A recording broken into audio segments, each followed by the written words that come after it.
Hi hello ನಮಸ್ಕಾರ, ಎಲ್ಲ ಆರಾಮಲ್ವಾ? So last ವಿಡಿಯೋಲಿ ನಾವು ಕೆಲವೊಂದು L C M related sums ನೋಡಿದ್ವಿ, ಕರೆಕ್ಟ್ ಅಲ್ವಾ? ಸೊ ಇವತ್ತಿನ ವಿಡಿಯೋಲಿ ನಾವು ಕೆಲವೊಂದು H C F related sums ನೋಡೋಣ, ಜೊತೆಗೆ L C M H C F ಕೂಡ ಇರುತ್ತೆ, ಅದು ಕೂಡ ನೋಡೋಣ. ಸೊ ಇವಾಗ ನಾವು first question, find the greatest number that will divides 130, 182 and 214, leaving 9, 6 and 5 as reminders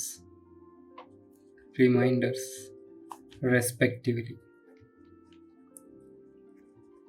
so ನಾವು ಇದೇ ಥರ ಕ್ವಶನ್ ಎಲ್ ಸಿ ಎಮ್ ಅಲ್ಲಿ ಏನು ಮಾಡಿದ್ವಿ, ಈ 3 ನಂಬರ್ಗೆ ಎಲ್ ಸಿ ಎಮ್ ಕಂಡಿಡ್ಬಿಟ್ಟು ಅದಾದಮೇಲೆ ಅಲ್ಲಿ ನಮಗೆ ಯಾವ್ದಾದ್ರು ಒಂದು ರಿಮೈಂಡರ್ ಇರ್ತಿತ್ತು, ಕರೆಕ್ಟ್ ಅಲ್ವಾ?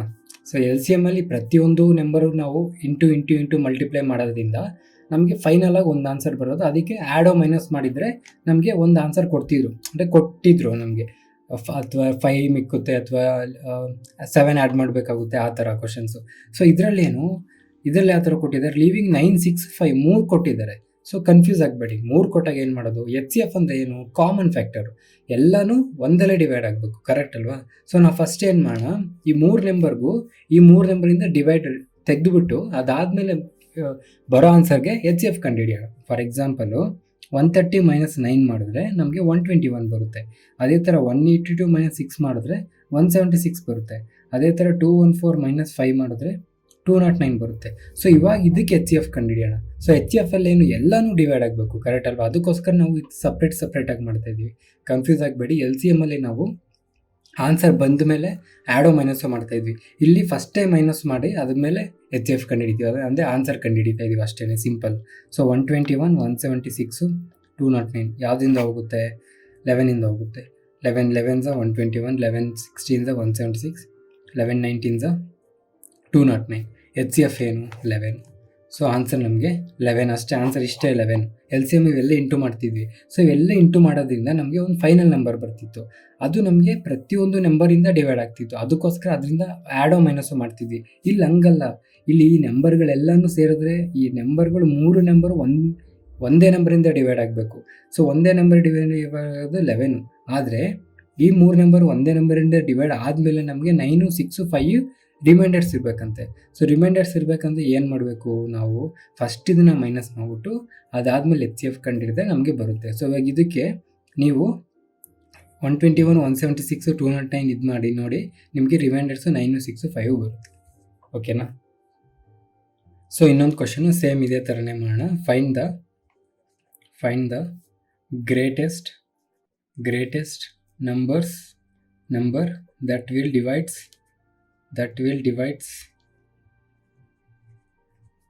260, 325 and 342, leaving 4, 5 and 6 as reminders respectively ಅಂದರೆ ಏನು, ಕನ್ಸಿಸ್ಟೆಂಟ್ ಸೀಕ್ವೆನ್ಸ್ ಅಂತ, ಕರೆಕ್ಟ್ ಅಲ್ವಾ?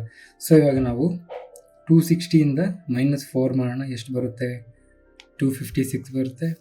325ಇಂದ 5 ಮೈನಸ್ ಮಾಡೋಣ, 320 ಬರುತ್ತೆ.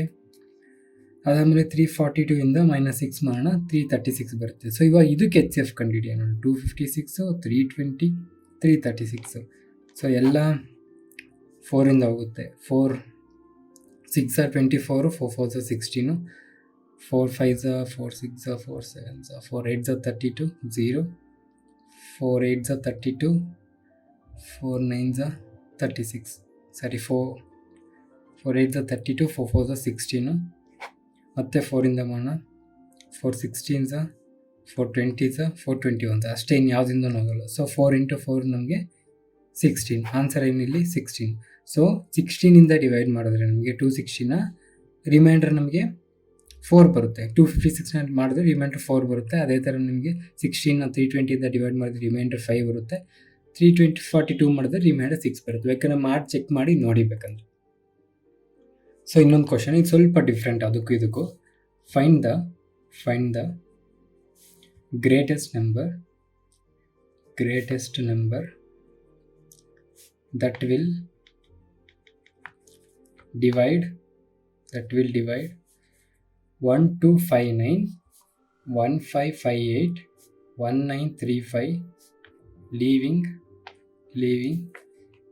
same remainder in each case. So ಇಲ್ಲೇನಂದರೆ ಅಲ್ಲಿ ನಮಗೆ ರಿಮೈಂಡರ್ನ ಕೊಡ್ತಿದ್ರು, ಎಷ್ಟೋ ಒಂದು 6 5 ಎಷ್ಟೋ ರಿಮೈಂಡರ್ ಅಂತ. ಇಲ್ಲೇನು ಕೇಳ್ತಾ ಇದ್ದಾರೆ, ಈ ಡಿವೈಡ್ ಮಾಡೋ ನೆಂಬರೇ ರಿಮೈಂಡರ್ ಆಗಿರ್ಬೇಕಂತೆ. ಸೊ ಅಂಥ ಟೈಮಲ್ಲಿ ಏನು ಮಾಡಬೇಕು, find the greatest number that will divide 1259 1558 1395 leaving same remainder in each case. Same remainder ಅಂತ ಕೊಟ್ಟಾಗ ಇದರಿಂದ ಇದಕ್ಕೆ ಎಷ್ಟು ಡಿಫ್ರೆನ್ಸ್ ತಿಳ್ಕೊಳ್ಳಿ, ಅದೇ ನಮಗೆ ರಿಮೈಂಡರ್ ಬರಬೇಕು. ಅಂದರೆ ನಾವು ಎಚ್ ಸಿ ಎಫ್ ಆಫ್ ಏನು ಕಂಡುಹಿಡಿಬೇಕು,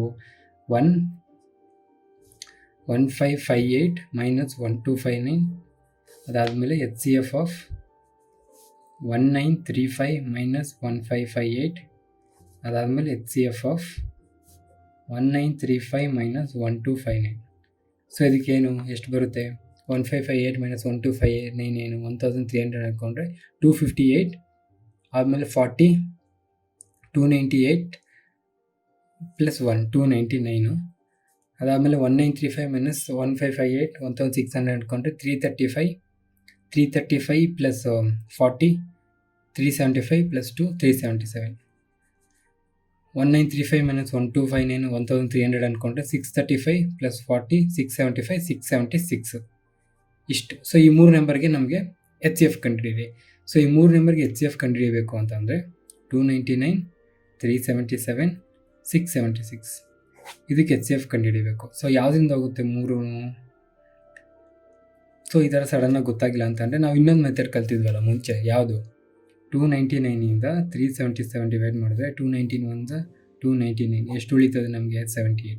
ಈ 78ಇಂದ 299 ಡಿವೈಡ್ ಮಾಡಬೇಕು, ಮತ್ತು ಈ ನಂಬರ್ನ ಇದರಿಂದ ಡಿವೈಡ್ ಮಾಡಬೇಕು 299. 74 ಜಾಸ್ತಿ ಆಗೋಯ್ತದೆ, 78 3 234, 70 ಇಂಟು 3 210, 8 3 24. ಸೊ ಇದು ನಮಗೆ ಇಲ್ಲಿ 78 ಉಳಿಯುತ್ತೆ. ಸೊ 78ನ ನಾವು ಯಾವುದರಿಂದ ಡಿವೈಡ್ ಮಾಡಬೇಕಾಗುತ್ತೆ, 78 ಅಲ್ಲ, ಇದು ನಮಗೆ 65 ಉಳಿಯುತ್ತೆ. ಸೊ 65ನ ಈ 78ಇಂದ ಡಿವೈಡ್ ಮಾಡಬೇಕು, 78ನ 65ಇಂದ ಡಿವೈಡ್ ಮಾಡಬೇಕು, 1 65 13 ಉಳಿಯುತ್ತೆ. ಸೊ ಈ 13ನ 65ಇಂದ ಮಾಡಿದ್ರೆ 13 5 65 0 ಆಯಿತು. ಸೊ ಈ ನಂಬರ್ ನಮಗೆ ಬಂತಲ್ವಾ. ಸೊ ಈ ನಂಬರಿಂದ ಮತ್ತೆ ನಾವು ಇನ್ನೊಂದು ನಂಬರ್ ಡಿವೈಡ್ ಮಾಡಬೇಕು, 13ಇಂದ 676ನ ಡಿವೈಡ್ ಮಾಡಬೇಕಾಗುತ್ತೆ. ಸೊ 13 3 39, 13 5 65 ಬಂತಲ್ಲ, 65 26 ಉಳಿಯುತ್ತೆ, 13 2 26 0. ಸೊ 13 ಅನ್ನೋದು ನಮಗೆ ಇಲ್ಲಿ ಎಚ್ ಸಿ ಎಫ್ ಆಗಿರುತ್ತೆ. ಸೊ ಎಚ್ ಸಿ ಎಫ್ ಅನ್ನೋದು 13 ಆಗಿರುತ್ತೆ. ಸೊ ಇದರಿಂದನೇ ಮಾಡ್ಕೊಬೋದು, ಅಂದರೆ 13 ಅಂತ ಗೊತ್ತಾಯ್ತಲ್ಲ, ಅದಕ್ಕೋಸ್ಕರ ಹೇಳ್ತಾ ಇದ್ದೀನಿ. 13 2 26 ಅಂದರೆ 13 20 260, 13 3 39 23 ಬರುತ್ತೆ. ಸೊ 13 23 ಆ ಥರ ಇದು ಆಗುತ್ತೆ, ಖಂಡಿತ ಆಗಲೇಬೇಕು. ಸೊ ಎಚ್ ಸಿ ಎಫ್ ಅನ್ನೋದು ಇಲ್ಲಿ ನಮಗೆ 13. ಸೊ ಆನ್ಸರ್ ನಮಗೆ 13 ಅಷ್ಟೇ. So find the greatest number that will divide 1259 1558 1935 leaving same remainder in each case ಅಂದರೆ ಆನ್ಸರ್ 13. ಅರ್ಥ ಆಗ್ತಿದೆಯಲ್ವಾ? ಇವಾಗ ನಾವು ಕೆಲವೊಂದು ಕ್ವಶನ್ಸ್ ಕೊಡ್ತಾರೆ, ಅದು ನಮಗೆ L C M H C F ಅಂತ ಗೊತ್ತಾಗಲ್ಲ, ಅಂದರೆ ಅಂಥ ಕ್ವಶನ್ಸ್ ಕೊಡ್ತಾರೆ, ಅದು ಯಾವ ಥರ ಅಂತ ನೋಡೋಣ. ಅಂದರೆ ನಮಗೆ ಡೈರೆಕ್ಟಾಗಿ ಅದು H C F L C M ಅಂದರೆ ಎಲ್ ಸಿ ಎಮ್ ಕ್ವಶನ್ಸ್ ಏನೋ ಅಂತಲೇ ಗೊತ್ತಾಗಲ್ಲ. ಸೊ ಆ ಥರ questions there are 65 pens and 104 pencils. Find the highest number of pens or pencils possible to pack in the minimum number of equal size packets without mixing pens with pencils or vice versa. So question ನೋಡಿಕೊಂಡ್ರೆ ಏನಿಲ್ಲ, ಈಗ there are 65 pens and 104 pencils. 65 pen ಇದಾವಂತೆ, 104 pencil ಇದಾವಂತೆ. ಅದನ್ನ ಏನು ಮಾಡಬೇಕಂತೆ, find the highest number of pens or pencils possible to pack in the minimum number of equal size of packets. ಇದನ್ನ ಟೋಟಲ್ನ ಈಗ ಈ 65 104ನ ಒಂದೊಂದು ಪ್ಯಾಕೆಟಲ್ಲಿ ಈಕ್ವಲ್ ಅಮೌಂಟ್ ಅಂದರೆ ಈಕ್ವಲ್ ನಂಬರ್ ಆಫ್ ಪೆನ್ಸಿಲ್ಸು ಅಥವಾ ಪೆನ್ಸು ಅಂದರೆ ಫಾರ್ ಎಕ್ಸಾಂಪಲ್ ಈಗ ಒಂದು ಪ್ಯಾಕೆಟಲ್ಲಿ 10 ಪೆನ್ಸಿಲ್ಸ್ ಇಟ್ಟರೆ ಆ ಥರ ಪ್ರತಿ ಒಂದು ಪ್ಯಾಕೆಟಲ್ಲಿ 10 ಪೆನ್ಸಿಲ್ಸ್ ಇರಬೇಕು, ಪ್ರತಿಯೊಂದು ಪ್ಯಾಕೆಟಲ್ಲಿ 10 ಪೆನ್ಸ್ ಇರಬೇಕು, ಅವೆರಡು ಮಿಕ್ಸು ಕೂಡ ಆಗಬಾರ್ದು. ಸೊ ಆ ಥರದ್ದು ಯಾವ ನಂಬರಲ್ಲಿ ಮಾಡಿದ್ರೆ ನಮಗೆ ಆ ಒಂದು ಈಕ್ವಲ್ ಡಿಸ್ಟ್ರಿಬ್ಯೂಷನ್ ಪ್ರತಿ ಪ್ಯಾಕೆಟಲ್ಲೂ ಈಕ್ವಲ್ ಆಗಿರುತ್ತೆ ಅಂತ ಕೇಳ್ತಾ ಇದ್ದಾರೆ. ಸೊ ಸಿಂಪಲ್ ಈ ಥರ ಕೊಟ್ಟಾಗ ಹೈಯೆಸ್ಟ್ ನಂಬರ್ ಆಫ್ ಪೆನ್ಸ್ ಅಂತ ಕೇಳಿದಾಗ ಪಾಸಿಬಲ್ ಅಂತ ಕೊಟ್ಟಾಗ ಸಿಂಪಲ್ ಡೈರೆಕ್ಟಾಗಿ HCF ಕಂಡುಹಿಡಿವಿ. So HCF of 65 pens highest number ಅಂತ ಕೊಟ್ಟಾಗ ಅಥವಾ ಲೀಸ್ಟ್ ಅಂತ ಕೊಟ್ಟರೆ ನಿಮಗೆ ಯಾವಾಗಲೂ ಮೈಂಡಲ್ಲಿ ಇಟ್ಕೊಳ್ಳಿ LCM, ಹೈಯೆಸ್ಟ್ ಅಂತ ಕೊಟ್ಟರೆ HCF. 65 ಪೆನ್ಸ್ಗೂ ಮತ್ತು 104 ಪೆನ್ಸಿಲ್ಸ್ಗೂ HCF ಕಂಡಿಡಿ. ಸೊ 65ಗೂ 104ಗೂ ಯಾವುದಿಂದ ಹೋಗುತ್ತೆ, 5ಇಂದ ಹೋಗಲ್ಲ, 2ಇಂದನೂ ಹೋಗಲ್ಲ, 4 5 6ಇಂದ ಹೋಗಲ್ಲ, 7ಇಂದ ಹೋಗಲ್ಲ, 8ಇಂದ ಹೋಗಲ್ಲ, 9ಇಂದ ಹೋಗಲ್ಲ, 10ಇಂದ ಹೋಗಲ್ಲ, 11ಇಂದ ಹೋಗಲ್ಲ, 12ಇಂದ ಹೋಗಲ್ಲ, 13ಇಂದ ಹೋಗುತ್ತೆ. 13 5 65, 13 8 104. ಸೊ ಆನ್ಸರ್ ಏನು, HCF 13. So answer 13. ಅಂದರೆ ಒಂದೊಂದು ಬಾಕ್ಸಲ್ಲಿ ಈಗ 65 ಪೆನ್ಸ್ ಇದ್ದಾವಲ್ಲ, ಆ ಥರ ಒಂದೊಂದು ಬಾಕ್ಸಲ್ಲಿ 13 13 13 13 ಇಡಬೇಕು. ಸೊ ಅವಾಗ ನಮಗೆ ಈಕ್ವಲ್ ಇರುತ್ತೆ. ಪ್ರತಿಯೊಂದು ಪ್ಯಾಕೆಟಲ್ಲಿ 13 ಪೆನ್ಸಿಲ್ಸ್ ಇರುತ್ತೆ, ಕರೆಕ್ಟಾಗಿ 13 ಪೆನ್ಸಿಲ್ಸು ಇರುತ್ತೆ, 13 ಪೆನ್ನು ಇರುತ್ತೆ. ಅದೇ ಥರ 104 ಇರೋದ್ರಲ್ಲಿ 13 13 13 ಪೆನ್ ಇಟ್ಕೊಂಡು ಹೋಗಬೇಕು. ಅದೇ ಫಾರ್ ಸಪೋಸ್ ಇದೇ ಕ್ವಶನಲ್ಲಿ ಎಷ್ಟು ಪ್ಯಾಕೆಟು ಅಂತ ಕೇಳಿದಿದ್ರೆ ಇಲ್ಲಿ ನಾವು 13 13 13 ಯಾವುದಿದು ಪೆನ್ಸು ಎಷ್ಟು ಬಾಕ್ಸು, 5 ಬಾಕ್ಸ್ ಮಾಡ್ತೀವಲ್ಲ, ಸೊ ಟೋಟಲ್ ಏನಾಗುತ್ತೆ 65 ಆಗುತ್ತೆ. ಅದೇ ಥರ ಪೆನ್ಸಿಲ್ಸು 8 13 13 13 13 8 ಬಾಕ್ಸ್ ಇಡಬೇಕಾಗಿತ್ತು, ಕರೆಕ್ಟ್ ಅಲ್ವಾ? 1 2 3 4 5 6 7 8. ಸೊ ಇದು ಟೋಟಲ್ ನಮಗೆ 8 ಆಗುತ್ತೆ. ಅಂದರೆ 8 ಪ್ಯಾಕೆಟ್ಸು ಇಂಟು 104 ಅಂದರೆ 64 ಪ್ಯಾಕೆಟ್ಸ್ನ ಡಿವೈಡೆಡ್ ಬೈ 13 ಮಾಡಿದ್ರೆ ನಮಗೆ 5 ಪ್ಯಾಕೆಟ್ಸ್ ಬರುತ್ತೆ. 104 ಡಿವೈಡೆಡ್ ಬೈ 13 ಮಾಡಿದ್ರೆ ನಮಗೆ 8 ಬರುತ್ತೆ. ಸೊ 8 + 5 ನಮಗೆ 13 ಪ್ಯಾಕೆಟ್ಸು. ಅಂದರೆ ಒಂದೊಂದು ಪ್ಯಾಕೆಟ್ಸಲ್ಲಿ 13 ಪ್ಯಾಕೆಟ್ಸ್ ಇರಬೇಕು, ಒಂದೊಂದಲ್ಲಿ 13 ಪೆನ್ಸಿಲ್ಸ್ ಇರಬೇಕು ಅಥವಾ 13 ಪೆನ್ಸ್ ಇರಬೇಕು. ಈ ಥರ 13 ಒಂದೊಂದು ಪ್ಯಾಕೆಟಲ್ಲಿ ಹಾಕ್ಕೊಂಡು ಹೋದರೆ ನಮಗೆ 13 ಪ್ಯಾಕೆಟ್ ಆಯ್ತವೆ. ಅದರಲ್ಲಿ 5 ಪ್ಯಾಕೆಟ್ ಪೆನ್ನುಗಳು, 5 ಪ್ಯಾಕೆಟ್ ಪೆನ್ಸಿಲ್ಗಳು. ಅರ್ಥ ಆಯ್ತಲ್ವಾ? ವೆರಿ ಸಿಂಪಲ್ ಅಲ್ವಾ? Next question. So next question, A trader has three kinds of oil.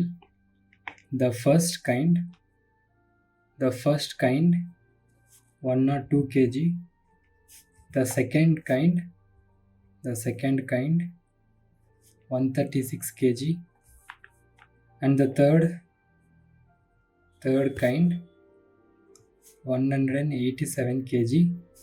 Find the number of tins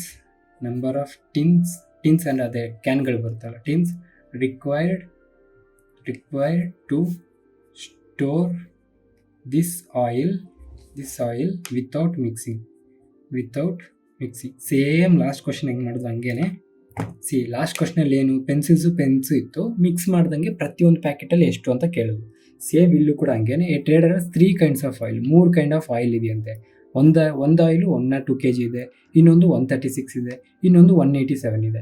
ಆ 3 ಮಿಕ್ಸ್ ಆಗ್ದಂಗೆ ಅವನು ಪ್ರತಿಯೊಂದು ಟಿನ್ನಲ್ಲೂ ಅಥವಾ ಕ್ಯಾನಲ್ಲೂ ನೀವೇನಾರು ಅಂದ್ಕೊಳ್ಳಿ, ಆ ಒಂದು ಬಾಕ್ಸಲ್ಲಿ ಎಲ್ಲ ಬಾಕ್ಸಲ್ಲಿ ಈಕ್ವಲ್ ಇರಬೇಕು.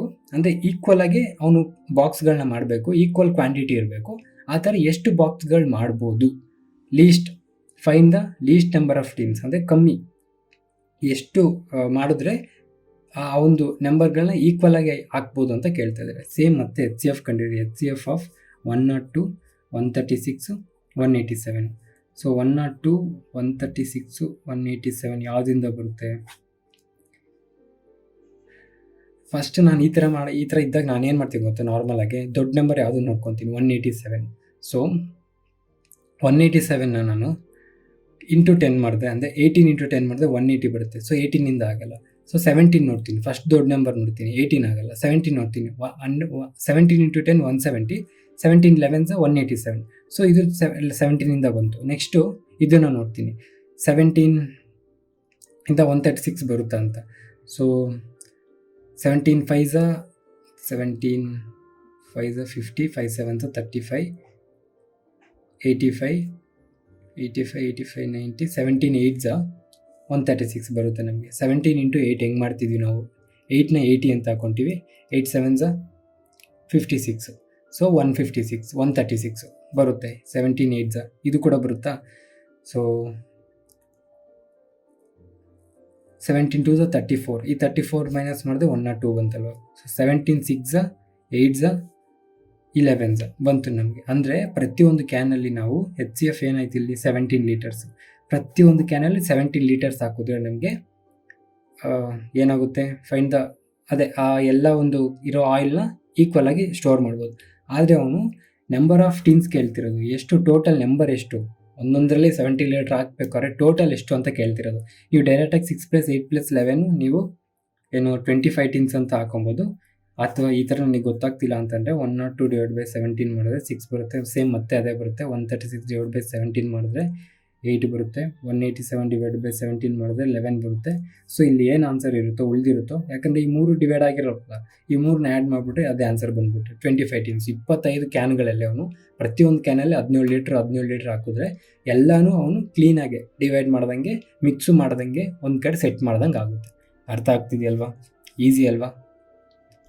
ಸೊ ನೆಕ್ಸ್ಟ್ ಕ್ವಶನ್ನು, ಪರವಾಗಿಲ್ಲ ಗುರು, ಇವನ್ ವಿಡಿಯೋಸ್ ನೋಡಿ ಕೂಡ ನಾವು ಎಕ್ಸಾಮ್ ಬರೀಬೋದು ಅನ್ನೋ ನಂಬಿಕೆ ನಿಮಗೆ ಬಂದಿದ್ದರೆ ಒಂದು ಲೈಕೋ ಸಬ್ಸ್ಕ್ರೈಬೋ ಮಾಡಿದ್ರೆ ನಮಗೂ ಸ್ವಲ್ಪ ಮೋಟಿವೇಶನ್ ಸಿಗುತ್ತೆ.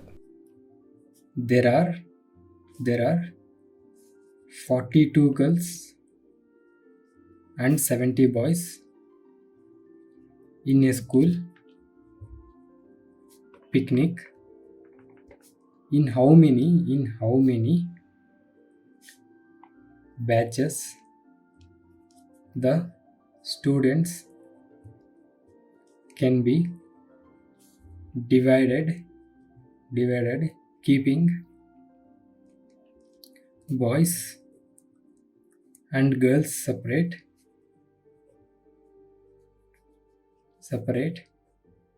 Batch size should be as max as possible.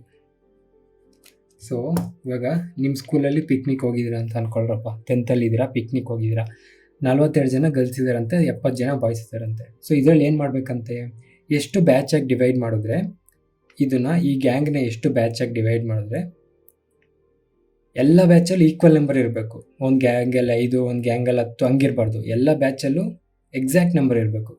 ಎಷ್ಟು ಗ್ಯಾಂಗ್ಗಳಾಗಿ ಡಿವೈಡ್ ಮಾಡ್ಬೋದು ಅಂತ ಕೇಳ್ತಾ ಇದ್ದಾರೆ.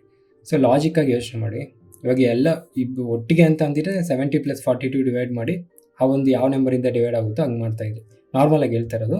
ಸೊ ಈ ಥರ ಕೊಟ್ಟಾಗಿ ನಾರ್ಮಲಾಗಿ HCF ಕಂಡುಹಿಡಿಬೇಕು. ನಾನು ಲಾಜಿಕ್ಕಾಗಿ ಹೆಂಗೆ ಯೋಚನೆ ಮಾಡೋದು ಅಂತ ಹೇಳ್ತಾ ಇದ್ದೀನಿ ಅಷ್ಟೇ. ಸೊ 42 ಜನ 70 ಜನ ಬಾಯ್ಸು ಅಂತಂದರೆ ಈ ಎರಡೂ ಒಂದು ನಂಬರಿಂದ ಡಿವೈಡ್ ಆಗಬೇಕು. ಆ ನಂಬರ್ ಹೈಯೆಸ್ಟ್ ನಂಬರ್ ಆಗಿರಬೇಕು, ಕರೆಕ್ಟ್ ಅಲ್ವಾ. ಹೈಯೆಸ್ಟ್ ನಂಬರ್ ಅಂದರೆ ಏನು, HCF. ಸೊ 42 70 ಯಾವುದಿಂದ ಹೋಗುತ್ತೆ, 7ಇಂದ ಹೋಗುತ್ತೆ. 7 6 42, 7 10 70 ಮತ್ತೆ ಹೋಗುತ್ತೆ. 2 3 6, 2 5 10. ಸೊ ಇವೆರಡು ಕಾಮನ್ ಇರೋದ್ರಿಂದ 7 × 2 14 ಏನಿದು ಬ್ಯಾಚಸ್ಸು. 14 ಬ್ಯಾಚಸ್ ಮಾಡಿದ್ರೆ ಈ ಒಂದು ಗ್ಯಾಂಗ್ನ ಡಿವೈಡ್ ಮಾಡ್ಬೋದು. ಎಷ್ಟು ಗ್ಯಾಂಗ್ಗಳಾಗಿ ಡಿವೈಡ್ ಮಾಡ್ಬೋದು ಅಂತ ಅಂದರೆ 42 / 14 ಇದು 14. So 14 3 42, 3 batch. ಯಾರ್ದು, ಗರ್ಲ್ಸ್ದು 3 ಬ್ಯಾಚಸ್ಸು. ಅದಾದಮೇಲೆ 70 ಬಾಯ್ಸ್ನ 17 ಯಾವುದಪ್ಪ ಅದು 14ಇಂದ ಡಿವೈಡ್ ಮಾಡಿದ್ರೆ 5 ಬ್ಯಾಚಸ್ಸು. ಸೊ ಟೋಟಲ್ ಎಷ್ಟು ಬ್ಯಾಚಸ್ ಆಯಿತು, ಟೋಟಲ್ 3 + 5 8 ಬ್ಯಾಚಸ್ ಆಗಿ ಅವ್ರನ್ನ ಡಿವೈಡ್ ಮಾಡ್ಬೋದು, 8 ಗುಂಪಾಗಿ ಮಾಡ್ಬೋದು. ಸೊ 8 ಗುಂಪಲ್ಲಿ 14 ಜನ ಇರಬೇಕು. 14 ಜನದಲ್ಲಿ ಹುಡುಗಿರು ಇರ್ತಾರೆ, 14 ಜನದಲ್ಲಿ ಈ ಕಡೆ ಹುಡುಗರು ಇರ್ತಾರೆ, ಮಿಕ್ಸ್ ಅಂತೂ ಆಗಿರಲ್ಲ. ಅರ್ಥ ಆಗ್ತಿದೆಯಲ್ವಾ, ವೆರಿ ಸಿಂಪಲ್. ಲಾಜಿಕ್ಕಾಗಿ ಯೋಚನೆ ಮಾಡಿ ಬಂದ್ಬಿಡುತ್ತೆ. ಎರಡೂ ಇರಬೇಕು, ಆ ಎರಡರಿಂದ ಒಂದು ಹೈಯೆಸ್ಟ್ ನಂಬರ್ ಡಿವೈಡ್ ಆಗಬೇಕಂತೆ, ಮ್ಯಾಕ್ಸ್ ಅಂತ ಕೊಟ್ಟಿದ್ದಾರೆ, ಮ್ಯಾಕ್ಸ್ ಪಾಸಿಬಲ್. ಇನ್ನು 14ಕ್ಕಿಂತ 15 ಮಾಡಿದ್ರೆ ಆಗಲ್ಲ, ಅದು 14 ಆಗಬೇಕು, ಸರಿನಾ. ಈಕ್ವಲ್ ಇರಬೇಕಲ್ವ ಎಲ್ಲದರಲ್ಲೂ. ಈಕ್ವಲ್ ಇರೋದಂದರೆ ಪ್ರತಿಯೊಂದು ಡಿವೈಡ್ ಆಗಬೇಕು, ಪ್ರತಿಯೊಂದು ಡಿವೈಡ್ ಆಗಬೇಕಂದ್ರೆ HCF. ಸೊ ಈ ಥರ ಅರ್ಥ ಮಾಡ್ಕೊಳ್ಳಿ, ಸರಿನಾ.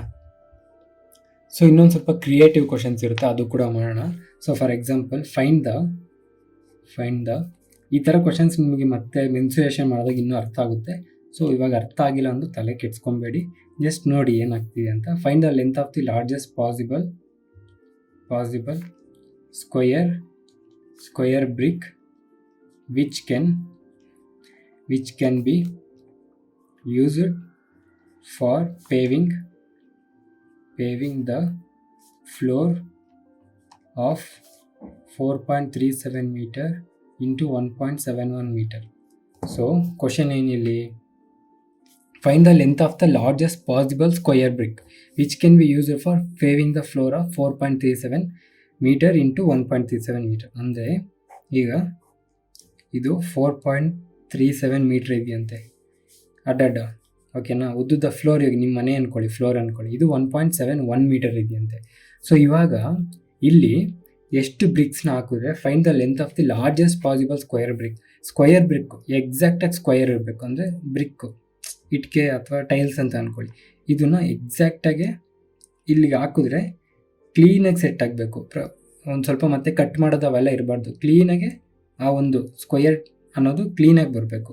ಆ ಥರ ಎಷ್ಟು ಬ್ರಿಕ್ಸ್ನ, ಆ ಬ್ರಿಕ್ ಸೈಜ್ ಎಷ್ಟು ಅಂತ ಕೇಳ್ತಾ ಇದ್ದಾರೆ. ಎಷ್ಟು ಬ್ರಿಕ್ಸ್ ಅಲ್ಲ, ಬ್ರಿಕ್ಸ್ ಸೈಜ್ ಏನಾಗಿರುತ್ತೆ ಅಂತ ಕೇಳ್ತಾ ಇದ್ದಾರೆ. ಸೊ ತಲೆ ಕೆಡಿಸ್ಕೊಂಬಿಡಿ. Find the length of the largest possible square brick. So largest, ಈ ಥರ ಗ್ರೇಟೆಸ್ಟ್ ಅಂತೆಲ್ಲ ಕೊಟ್ಟಾಗೆಲ್ಲ HCF ಡೈರೆಕ್ಟಾಗಿ ಕಂಡು ಹಿಡ್ಕೊಳ್ಳಿ. HCF ಆಫ್ ಪಾಯಿಂಟ್ ಇದೆ, ಡೈರೆಕ್ಟಾಗಿ ತಲೆ ಕೆಡಿಸ್ಕೊಂಬಿಡಿ. 437 171 ಕಂಡು ಹಿಡೀರಿ, ಅದಾದಮೇಲೆ ಪಾಯಿಂಟ್ ಇಟ್ಕೊಳ್ಳೋಣ. ಸೊ 171 ಯಾವುದರಿಂದ ಹೋಗುತ್ತೆ? 17 ಇಲ್ಲ, 18 ಇಲ್ಲ, 19 10s 190, 19 9s 171. ಸೊ 19 9s 171, ಇದು ಪಕ್ಕ 19 ಹೋಗಲೇಬೇಕು. ಸೊ 19 2s ಎಷ್ಟು ಬರುತ್ತೆ ನಮಗೆ? 200, 380. ಅದಾದಮೇಲೆ 19 3s 57, 437 ಆಗೋಯ್ತಲ್ವ, 23. ಸೊ ನಮಗೆ 19 ಬಂತು ಆನ್ಸರ್ ಅಲ್ವಾ. ಸೊ ಈ 19 ಆನ್ಸರ್ ಆಗಿಲ್ಲ, ಯಾಕಂದರೆ ಪಾಯಿಂಟ್ ಇದೆ. ಎಷ್ಟು ನಂಬರ್ ಆದಮೇಲೆ? 2 ನಂಬರ್ ಆದಮೇಲೆ. ಸೊ ಇದೇನಾಗುತ್ತೆ ನಮಗೆ? 19 2 ನಂಬರ್ ಆದಮೇಲೆ ಪಾಯಿಂಟ್ ಇಟ್ಕೊಂಡು 0.19 ಮೀಟರ್ಸು. ಸೊ 19 ಮೀಟರ್ಸ್ದು ನಾವೇನು ಹಾಕಬೇಕಾಗುತ್ತೆ? ಬ್ರಿಕ್ಕನ್ನ ಹಾಕಬೇಕಾಗುತ್ತೆ. ಇದನ್ನು ಸೆಂಟಿಮೀಟ್ರಿಗೆ ಕನ್ವರ್ಟ್ ಮಾಡಿದ್ರೆ, ಫಾರ್ ಎಕ್ಸಾಂಪಲ್ಸ್ ಈ ಮೀಟರಲ್ಲಿ ಇದೆಯಲ್ವಾ, ನಾವು ಈ ಬ್ರಿಕ್ನ ಸೆಂಟಿಮೀಟ್ರಲ್ಲಿ ಹಾಕಬೇಕು ಅಂತಂದರೆ ಇಂಟು 100 ಮಾಡಿದ್ರೆ ನಮಗೆ ಸೆಂಟಿಮೀಟ್ರ್ ಬರುತ್ತೆ. ಅಂದರೆ 19 ಸೆಂಟಿಮೀಟ್ರ್ ಆಗುತ್ತೆ. ಇನ್ ಕೇಸ್ ಕೇಳಿಲ್ಲ ಅಂದರೆ ಬಿಟ್ಬಿಡಿ. ಅದೇ ಇದರಲ್ಲಿ ನಿಮಗೆ ಎಷ್ಟು ಬ್ರಿಕ್ಸ್ ಬೇಕಾಗಿತ್ತು, ಎಷ್ಟು ಬೇಕು ಅಂತಂದರೆ simple 437 into 171 divided by 19 into 19 ಮಾಡಿ. ಅರ್ಥ ಆಗ್ತಿದೆಯಲ್ವಾ? ಇಂಟು 19 ಯಾಕೆ ಅಂತಂದರೆ area of rectangle equals number of bricks into area of square. ಅಂದರೆ ತಲೆ ಕೆಡ್ಸ್ಕೊಂಬಿಡಿ, ಇದು ನಾವು ಮೆನ್ಸುರೇಷನಲ್ಲಿ ತಿಳ್ಕೊಳ್ಳೋಣ. ಸೊ ಇದನ್ನು ಡಿವೈಡ್ ಮಾಡಿದ್ರೆ ಏನಾಗುತ್ತೆ? 19 1s 23s 19 1s 19 ಎಷ್ಟು? 9s ಅಂದರೆ 23 + 9 ಎಷ್ಟು? 23 + 9 7 8 9 32. ಸಾರಿ, ಪ್ಲಸ್ ಮಾಡ್ತಾಯಿದ್ದೀನಿ ನಾನೊಬ್ಬ. 23 ಇಂಟು 9 ನಮಗೆ 207 ಬ್ರಿಕ್ಸ್ ಬೇಕಾಗುತ್ತೆ. 207 ಇಟ್ಕೆಗಳು ಬೇಕಾಗುತ್ತೆ. ನಿಮ್ಗೆ ಅರ್ಥ ಆಗಿಲ್ಲ ಅಂತ ತಲೆ ಕೆಡ್ಸ್ಕೊಂಬಿಡಿ, ಮೆನ್ಸುರೇಷನಲ್ಲಿ ಅರ್ಥ ಆಗುತ್ತೆ. ಬಟ್ ಈ ಥರ ಕೊಟ್ಟಾಗ HCF ಕಂಡುಹಿಡಿಯಿರಿ ಅಷ್ಟೆ, ಸರಿನಾ? So next question, the LCM of 2 numbers is 15 times the HCF if the product of those number is 14415. Find HCF. ನಾವು ಮುಂಚೆ ಮಾಡಿದ್ವಿ, ಇದು ಕರೆಕ್ಟ್ ಅಲ್ವಾ? The LCM of product of 2 numbers ಯಾವಾಗಲೂ product of 2 numbers is equals to LCM into HCF, correct ಅಲ್ವಾ? ಇವಾಗ the LCM of 2 numbers is 15 times the HCF ಅಂತೆ. LCM ಅನ್ನೋದು 15 times HCF ಅಂತೆ. ಸೊ ಈ 15 times HCFನ ಇಲ್ಲಿ ಹಾಕೋಣ. LCM ಅಂದರೆ 15 times HCF ಅಲ್ವಾ? So product of 2 numbers already ಕೊಟ್ಟಿದೆ, ಏನು? 14415. 14415 is equals to 15 HCF into HCF, correct ಅಲ್ವಾ? ಸೊ ಇವಾಗ 14415 ಈಕ್ವಲ್ಸ್ 15 HCF ಇಂಟು HCF ಏನಾಗುತ್ತೆ? HCF ಸ್ಕ್ವೇರ್ ಆಗುತ್ತೆ. ಸೊ 15 ಇಂಟು HCF ಸ್ಕ್ವೇರ್ ಆಯಿತು. ಸೊ ಇವಾಗ ಇದನ್ನು ಕ್ಯಾನ್ಸಲ್ ಮಾಡಿದ್ರೆ 15 1s 15 9s, ಅದಾದಮೇಲೆ 15 6, ಅದಾದಮೇಲೆ 15 ಮಿಕ್ಕಿರುತ್ತೆ, 15 1s. So 961 is equals to HCF square ಇರುತ್ತೆ. ಸೊ ಈ ಸ್ಕ್ವಯರ್ನ ಇದಕ್ಕೆ ರೂಟ್ ಹಾಕೊಂಡ್ಬಿಟ್ರೆ, ಅಂದರೆ ಕಾಣಿಸ್ತಿದೆ ಅಲ್ವಾ ನಿಮಗೆ, ಈ HCF is equals to square root of 961 ಬರುತ್ತೆ. ಈ ಸ್ಕ್ವಯರ್ನ ಈ ಕಡೆಗೆ ತಂದರೆ root of 961. So 961 square root ಎಷ್ಟು? 31. So HCF is equals to 31. ನಮ್ಮ ಆನ್ಸರ್ ಇಲ್ಲಿ 31. ಅರ್ಥ ಆಗ್ತಿದೆ ಅಲ್ವಾ? ಸೊ ಈ 31 ಗೊತ್ತಿಲ್ಲ, ಸ್ಕ್ವಯರ್ ರೂಟ್ಸ್ ತಿಳ್ಕೊಳ್ಳೇಬೇಕು. ನಾನು ಮುಂಚೆನೇ ಹೇಳಿದ್ದೀನಿ ಸ್ಕ್ವಯರ್ ರೂಟ್ಸ್ ಪ್ರಾಕ್ಟೀಸ್ ಮಾಡಿ ಅಂತ. ಸೊ ಇನ್ನು ಒಂದೇ ಒಂದು ಕ್ವಶನ್ ಮಾಡೋಣ, ಇಲ್ಲಿಗೆ HCF LCM ಮುಗಿಸ್ಬೋಣ. ಸೊ ಅಂದರೆ ಇದೆಲ್ಲ ಇವಾಗ ಮಾಡ್ತಿರೋದಿಲ್ಲ, ಜಸ್ಟ್ ಕ್ರಿಯೇಟಿವ್ ಕ್ವಶನ್ಸ್ ಅಷ್ಟೇ. ಇನ್ನು ಲಾಸ್ಟ್ ಪ್ರೀವಿಯಸ್ ವೀಡಿಯೋಕ್ಕೂ ಈ ವಿಡಿಯೋಲಿ ಸ್ವಲ್ಪ ಅರ್ಧವರೆಗೂ ನಾವು ನಾರ್ಮಲ್ ಯಾವ ಥರ ಕೊಡ್ತಾರೆ ಮಾಡಲ್ಸ್ ಅಂತ ಮಾಡಿದ್ದು. ಸೊ ಇನ್ನೂ ಸಾವಿರಾರು ಥರ ಅವ್ರು ಕ್ರಿಯೇಟಿವ್ ಆಗಿ ಕ್ವಶನ್ಸ್ ಕೊಡ್ಬೋದು. ನೀವು ಬೇಸಿಕ್ಸ್ ಅರ್ಥ ಮಾಡ್ಕೊಳ್ಳಿ ಅಷ್ಟೇ. ಹೈಯೆಸ್ಟ್ ನಂಬರ್ ಕೇಳ್ತಾ ಇದ್ದಾರಾ, ಲೀಸ್ಟ್ ನಂಬರ್ ಕೇಳ್ತಾ ಇದ್ದಾರಾ, ಎಲ್ಲದಿಂದ ಹೋಗೋ ನಂಬರ್ ಕೇಳ್ತಾ ಇದ್ದಾರಾ, ಏನು ಯಾವ ಥರ ಕೇಳ್ತಾ ಇದ್ದೀರಾ ಅನ್ನೋ ಕ್ವಶನ್ ನಿಮ್ಗೆ ಅರ್ಥ ಆಗಿಬಿಟ್ರೆ ಅವ್ರು ಯಾವುದೇ ಕೊಟ್ಟರು ಮಾಡ್ಬೋದು, ಸರಿನಾ? So the L C M of two numbers is 21 times the HCF. Same ಮುಂಚೆ ಮಾಡಿದ್ದೇನೆ. If the product of those number is 4725, find HCF. Same ಮುಂಚೆ ಮಾಡಿರ್ತಾರೆ ಮಾಡಿ. ಇವಾಗ the LCM of two numbers is 21 times the HCF ಅಂತೆ. LCM ಅನ್ನೋದು HCF 21 times ಅಂತೆ. So product of two numbers equals LCM into HCF ಅಂತ ನಮಗೆ ಗೊತ್ತು. ಸೊ LCMನ 21 HCF ಇಂಟು HCF. ಇಲ್ಲಿ ಪ್ರಾಡಕ್ಟ್ ಆಫ್ ಟೂ ನಂಬರ್ಸ್ ಏನು? ಪ್ರಾಡಕ್ಟ್ ಆಫ್ ಟೂ ನಂಬರ್ಸ್ ನಾವೇನು ಹಾಕಿದ್ವಿ, ಅವ್ರು ಏನು ಕೊಟ್ಟಿದ್ದಾರೆ? 4725 is equals to 21 HCF into HCF. So ಇಲ್ಲಿ ನಮಗೆ 21 HCF square is equals to 4725 ಆಗುತ್ತೆ. ಕರೆಕ್ಟ್ ಅಲ್ವಾ? ಸೊ ಇವಾಗ ಈ ಕನ್ಫ್ಯೂಸ್ ಆಗಿಬಿಡಿ, ನಾನು ಲಾಸ್ಟ್ ಡೈರೆಕ್ಟಾಗಿ ಕ್ಯಾನ್ಸಲ್ ಮಾಡಿದೆ ಅಂತ. HCF ಸ್ಕ್ವಯರ್ ಏನಾಗುತ್ತೆ ಅಂದರೆ 4725 ಡಿವೈಡೆಡ್ ಬೈ 21. ಲಾಸ್ಟ್ ಟೈಮು ಹಂಗೆ ಮಾಡಿದೆ, 15ನ ಡಿವೈಡ್ ಮಾಡೋದು ಡೈರೆಕ್ಟ್ ಡಿವೈಡ್ ಮಾಡಿದ್ದೆ ಅಷ್ಟೇ. ಸೊ 21ಇಂದ ಡಿವೈಡ್ ಮಾಡಿದ್ರೆ 21 2s 42, 52 ಮಿಕ್ಕುತ್ತೆ. 21 2s ಮತ್ತು 42, 42. ಆಮೇಲೆ ನಮಗೆ 42 ಆದಮೇಲೆ ನಮಗೆ ಇಲ್ಲಿ 10 ಮಿಕ್ಕುತ್ತೆ. ಸೊ 105, 21 ಇಂಟು 5 105, 225 ಬರುತ್ತೆ. So HCF square is equals to 225. HCF square 225 ಏನು ನಿಮಗೆ ಗೊತ್ತು? HCF is equals to root of 225 ಬರುತ್ತೆ. ಸೊ HCF ನಮಗೆ ಇಲ್ಲಿ 15 ಬರುತ್ತೆ. 15 ರೂಟ್ ಸ್ಕ್ವೇರ್ 225 ಅಲ್ವಾ? ಕರೆಕ್ಟ್ ಅಲ್ವಾ? ಸೊ ಇಲ್ಲಿಗೆ ನಮಗೆ LCM ಆ್ಯಂಡ್ HCF ಕೂಡ ಮುಗೀತು. ಸೊ ಇಲ್ಲಿಗೆ ಆಲ್ಮೋಸ್ಟ್ ಆಲ್ಮೋಸ್ಟ್ ಎಲ್ಲ ಟಾಪಿಕ್ ಮುಗಿದಿದೆ. ಇನ್ನು ನೆಕ್ಸ್ಟು ಬರೋದ್ರಿಂದ ಪ್ರತಿಯೊಂದು ತುಂಬ ಫಾರ್ಮುಲಾಸ್ ಬರುತ್ತೆ, ತುಂಬ ನೆನ್ಪಿಟ್ಕೊಬೇಕು. ಸೊ ಇಲ್ಲಿವರೆಗೂ ಅರ್ಥಮೆಟಿಕ್ವರೆಗೂ ಏನೇನು ಮಾಡಿದ್ವು ಅದನ್ನೆಲ್ಲ ಡೈಲಿ ಪ್ರಾಕ್ಟೀಸ್ ಮಾಡಿ, ಟೆಕ್ಸ್ಟ್ ಬುಕ್ ವೆಬ್ಸೈಟ್ಗೆ ಹೋಗಿ ಅಥವಾ ಆ್ಯಪ್ ಡೌನ್ಲೋಡ್ ಮಾಡ್ಕೊಳ್ಳಿ, ಪ್ರಾಕ್ಟೀಸ್ ಮಾಡ್ತಾನೆ ಇರಿ, ನಿಮಗೆ ಖಂಡಿತ ಬರುತ್ತೆ. ಇವಾಗ ಸ್ವಲ್ಪ ಕನ್ಫ್ಯೂಸ್ ಆಗ್ತಾ ಇರ್ಬೋದು, ಸ್ಟಾರ್ಟಿಂಗ್ ಆಗಿರೋದ್ರಿಂದ ಕನ್ಫ್ಯೂಸು. ನಾವು ಮತ್ತೆ ಯಾವಾಗೂ ಸ್ಕೂಲಲ್ಲಿ ಕಲ್ತಿದ್ದನ್ನ ಮತ್ತೆ ಇವಾಗ ಕಲಿತಿರೋದ್ರಿಂದ ಸ್ವಲ್ಪ ಕನ್ಫ್ಯೂಸು ಅಷ್ಟೇ. ಬಿಟ್ಟರೆ ಇವೆಲ್ಲ ಏನು ತುಂಬ ಕಷ್ಟ ಇರೋದಂತ ಏನಿಲ್ಲ. ಹೊಸ್ದಾಗಿ ಮತ್ತೆ ಕಲಿತಿರೋದ್ರಿಂದ ಕಷ್ಟ, ಬಿಟ್ಟರೆ ನಮಗೇನು ಕಷ್ಟ ಆಗಿರೋದ್ರಿಂದ ಕಷ್ಟ ಅಲ್ಲ. ಜಸ್ಟ್ ಪ್ರಾಕ್ಟೀಸ್ ಮಾಡ್ತಾ ನಿಮಗೆ ಬಂದ್ಬಿಡುತ್ತೆ. ಸೊ ಇಲ್ಲಿವರೆಗೂ ನಿಮಗೆ ಕಲಿತೆ ಆಲ್ಮೋಸ್ಟ್ 13ಇಂದ 14 ಕ್ವಶನ್ಸ್ ನಿಮಗೆ ಆಲ್ರೆಡಿ ಬರುತ್ತೆ ಅಂತ ಅರ್ಥ. ಅಂದರೆ ಇಲ್ಲಿವರೆಗೂ ಬರೀ ಅರ್ಥಮೆಟಿಕ್ ಮುಗಿಸೋದ್ವಲ್ಲ, ಇಲ್ಲಿವರೆಗೂ 13ಇಂದ 14 ಕ್ವಶನ್ಸ್ ನಿಮಗೆ ಆಲ್ಮೋಸ್ಟ್ 25 ಕ್ವಶನ್ಸಲ್ಲಿ you can answer 13 to 14 questions ಅಂತ ಅರ್ಥ.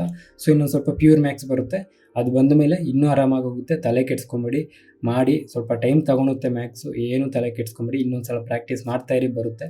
So all the best. ಈ ವಿಡಿಯೋಗೆ ಇಷ್ಟೇ. LCM HCF ಮುಗೀತು. ನೆಕ್ಸ್ಟ್ ಮೆನ್ಸುರೇಷನ್ ಸ್ಟಾರ್ಟ್ ಮಾಡೋಣ. ಮೆನ್ಸುರೇಷನ್ ಅಲ್ವಾ? Mensuration. So thank you so much. Bye. First time ನೋಡ್ತಾ ಇರೋರಿಗೆ ಈ ವಿಡಿಯೋ ನಂಬರಲ್ಲಿ ಏನಾದರೂ ಕನ್ಫ್ಯೂಷನ್ ಇದ್ದರೆ, ವಿಡಿಯೋ ನಂಬರ್ ಅಂತ ಅಂದರೆ ಏನಿಲ್ಲ, ನಾವು ವೀಕ್ಲಿ ಟಾಸ್ಕ್ ಮಾಡ್ತಾಯಿದ್ದೀವಿ. ಅಂದರೆ ಪ್ರಿಪ್ರೇಷನ್ಸ್ನ ಫಸ್ಟಿಂದ ಮಾಡೋರಿಗೆ ಅಥವಾ ಸ್ಟಾರ್ಟ್ ಮಾಡೋರಿಗೆ ಒಂದು ವೀಕ್ಲಿ ಟಾಸ್ಕ್ ಥರ ಕೊಟ್ಟಿರ್ತೀವಿ. ಸೊ ಆ ವೀಕ್ಲಿ ಅವ್ರು ಏನೇನು ಓದ್ಕೊಬೇಕು ಅಂತ ಎಲ್ಲ ಅದರಲ್ಲೇ ಇರುತ್ತೆ. ಸೊ ಇದು ನಿಮ್ಗೆ ಕ್ಲಿಯರಾಗಿ ಅರ್ಥ ಆಗಬೇಕು ಅಂತ ಅಂದರೆ ನಮ್ಮ ಟೆಲಿಗ್ರಾಮ್ ಚಾನಲ್ನಲ್ಲಿ ಇಂಡೆಕ್ಸ್ ಇದೆ. ಇಂಡೆಕ್ಸ್ಗೆ ಹೋದರೆ ನಿಮಗೆ ವೀಕ್ಲಿ ಟಾಸ್ಕ್ ಇರುತ್ತೆ. ಆ ವೀಕ್ಲಿ ಟಾಸ್ಕ್ ಜೊತೆಗೆ ವಿಡಿಯೋ ನಂಬರು, ಟಾಪಿಕ್ಕು ಎಲ್ಲ ಅದರಲ್ಲಿರುತ್ತೆ. ಜೊತೆಗೆ ಯೂಟ್ಯೂಬ್ ಲಿಂಕು ಕೂಡ ಅದರಲ್ಲೇ ಇರುತ್ತೆ. ಸೊ ಪ್ರಿಪ್ರೇಷನ್ ಸ್ಟಾರ್ಟ್ ಮಾಡೋರಿಗೆ ಇದು ತುಂಬ ಯೂಸ್ಫುಲ್ ಆಗುತ್ತೆ. ಒಂದು ಕಡೆಯಿಂದ ಸಿಲೆಬಸ್ನ ಕಂಪ್ಲೀಟ್ ಮಾಡ್ಬೋದು. ಒಂದ್ಸಲ ಚೆಕ್ ಮಾಡಿ ನಿಮಗೆ ಗೊತ್ತಾಗುತ್ತೆ. ಫುಲ್ ವಿಡಿಯೋ ನೋಡಿದ್ರೆ ನೀವು, wow, thank you so much. So ನಿಮ್ಮಂಥವ್ರಿಂದನೇ ಸ್ವಲ್ಪ ಮೋಟಿವೇಶನ್ ಸಿಗುತ್ತೆ. ಅದೇ ಥರ ಈ ವಿಡಿಯೋ ಇಷ್ಟ ಆಗಿರೋ ಲೈಕ್ ಮಾಡಿ, ಇಷ್ಟ ಆಗಿಲ್ಲ ಅಂತ ಅಂದರೆ ಡಿಸ್ಲೈಕ್ ಮಾಡಿ. ಏನಾದ್ರು ಕ್ವಶನ್ಸ್ ಇದ್ದರೆ ಕಮೆಂಟ್ ಮಾಡಿ. ಇಲ್ಲ ನಿಮ್ಮ ಫ್ರೆಂಡ್ಸ್ ಯಾರಾದರೂ ಇದೇ ಥರ ಗೌರ್ಮೆಂಟ್ ಎಕ್ಸಾಮ್ಸ್ಗೆ ಪ್ರಿಪೇರ್ ಆಗ್ತಾರೆ, ನಿಮಗೆ ಇದು ಚೆನ್ನಾಗಿ ಅರ್ಥ ಆಗಿದ್ದರೆ, ನನ್ನ ನಂಬೋದು ಅಂತ ನಿಮಗೆ ಅನಿಸಿದ್ರೆ ಅವ್ರಿಗೂ ಈ ವಿಡಿಯೋನ ಶೇರ್ ಮಾಡಿ. ನಾನು ಸಬ್ಸ್ಕ್ರೈಬ್ ಮಾಡ್ತಿರೋ ಬಿಡ್ತಿರೋ ನಿಮ್ಮ ಇಷ್ಟ. ನಮ್ಮ ಪರ್ಪಸ್ ಅದಲ್ಲ. ಯಾರಾದರೂ ಒಬ್ಬರು ಈ ವಿಡಿಯೋಸ್ ನೋಡಿ ಗೌರ್ಮೆಂಟ್ ಎಕ್ಸಾಮ್ ಪಾಸ್ ಆದರೂ ನಮಗೆ ಅದೇ ದೊಡ್ಡ achievement. So thank you so much. ಈ ವಿಡಿಯೋಗೆ ಇಷ್ಟೇ. ಮತ್ತೆ ಮುಂದಿನ ವೀಡಿಯೋಲಿ ಸಿಗೋಣ. ಅಲ್ಲಿವರೆಗೂ ಮಜಾ ಮಾಡಿ. ನನ್ನ ಹೆಸರು ತೇಜ. ಬಾಯ್.